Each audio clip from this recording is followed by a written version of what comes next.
Time street gang members use their presence of multiple members as a weapon. This bill addresses that intimidation as a weapon. Move passage. Mr. Walle, for what purpose? Would gentleman yield for a few questions? Mr. Bohac, do you yield? Be glad to yield for a few questions. Representative Bohac, appreciate your work on this, but this is not an enhancement of a penalty. It's a creation of a new penalty then, is that? It's a creation of a penalty. Okay. Do you define intimidation in the statute, in your new statute? We do. You have to, A, be a member of a criminal street gang, which has a very specific definition in criminal law. So you have to be a member of a criminal street gang. So what is the definition now of a criminal street gang? Let me get my glasses on and I'll tell you. Criminal street gang means 3 or more persons having common identifying sign or symbol or an identifiable leadership who continuously or regularly associate in the commission of criminal activities. So does a prosecutor who is, obviously in criminal law you have to meet certain elements and you have to, the DA usually has to, whatever crime that is has to fit these elements. And so as it pertains to a criminal street gang, is it I'm assuming it's the prosecutor that has to make that determination that, hey, look, we have, as you say, 3 or more people with identifying characteristics. Is that my understanding? That's right, and these can be found in Article 61.02 of the Criminal Combination and Criminal Street Gang Intelligence Database. Okay. So most large counties are required to keep a database of these individuals. Municipalities with a population of 50,000 or more, and a county with a population of 100,000 or more. So they have to keep this database of criminal street gang members. And I'm with you in the spirit of what you're trying to do, because I think all of us can agree that we're against street gangs and the elements and the damage that they do to our streets. The only thing I'm concerned about as it pertains to this is what's the highest penalty? Is it first degree, second degree, third degree felonies? Third degree felony. So it's punishable by up to 2 to 10 years in prison. Okay, so a third degree felony for doing what? For being at the scene of a crime. Let's say one of 4 things. They're at a place where someone is inflicting bodily injury, and they're at the scene, and they're using the fact that they're at the scene as a weapon to intimidate. So this law would be imposed on the person that's intimidating the other guys? That's right. The guy that's watching, because if you're watching, you're not necessarily intimidating. The guy that's there watching.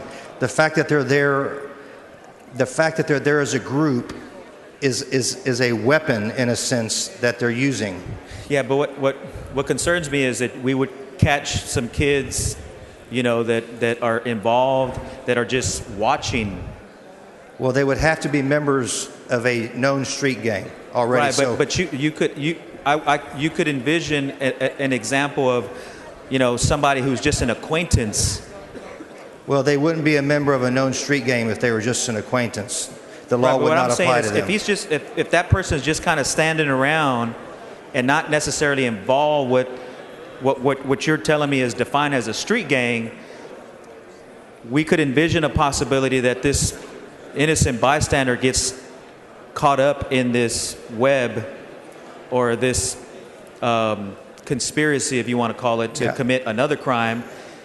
I'm really concerned of getting some kids involved in a third degree felony that had no business being involved and had nothing to do with a particular crime. If they're there, they're going to be charged.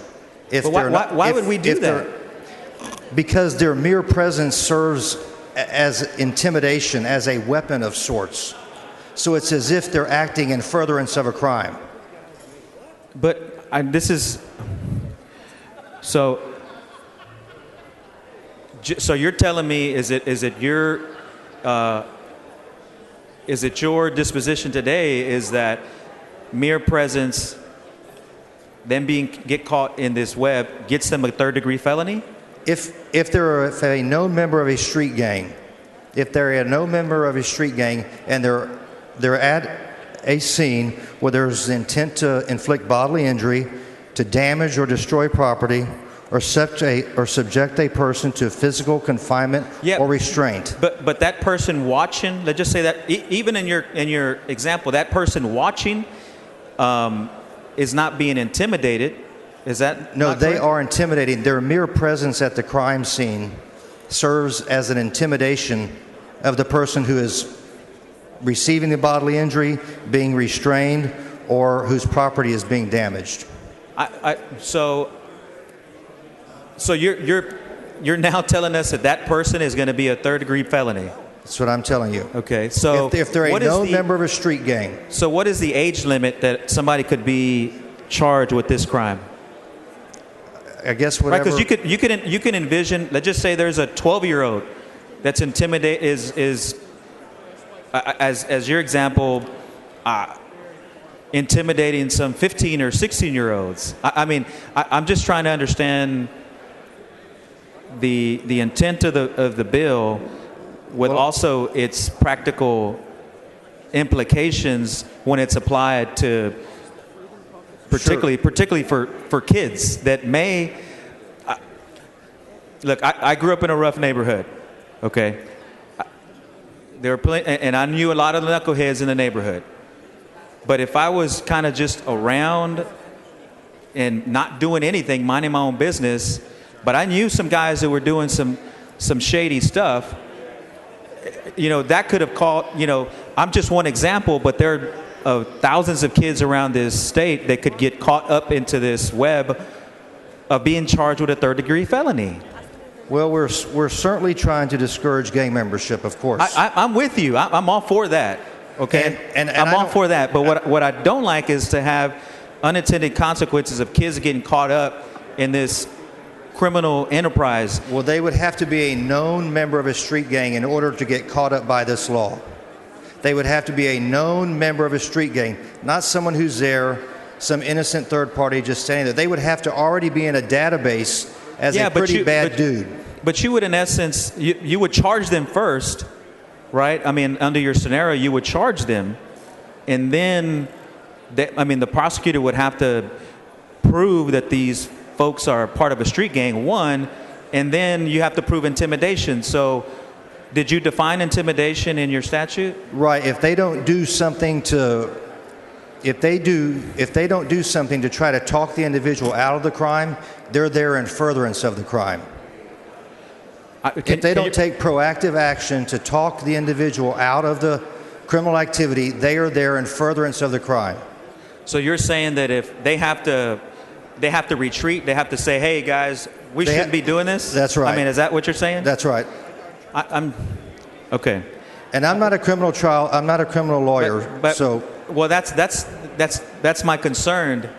That's my concern, is that we're about to criminalize a whole group of young people, right? Because a lot of times they're young male, a lot of times they're young black and brown kids that just knew these guys, but now you're charging me with a third-degree felony, and I could have just been in the area. I don't know about right? I don't know where the age break is. So would somebody, let's just say somebody that's 12 years old, can be charged with this offense? I don't believe so. That's not my understanding. You have to be able to be charged as an adult. Thank you. Mr. Speaker, Can I yield for what purpose? will the gentleman yield for questions? I yield for a question. Thank you, Representative Bohac. You're welcome. What is membership? How does the bill define membership? I don't define it. The law defines it. Okay. How is it defined in law? You want me to read it to you? Sure.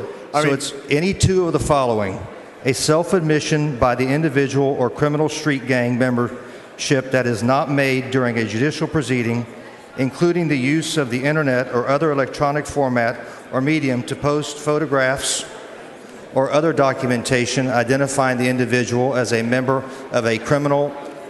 And sorry about that. Where's the definition found that you're reading from?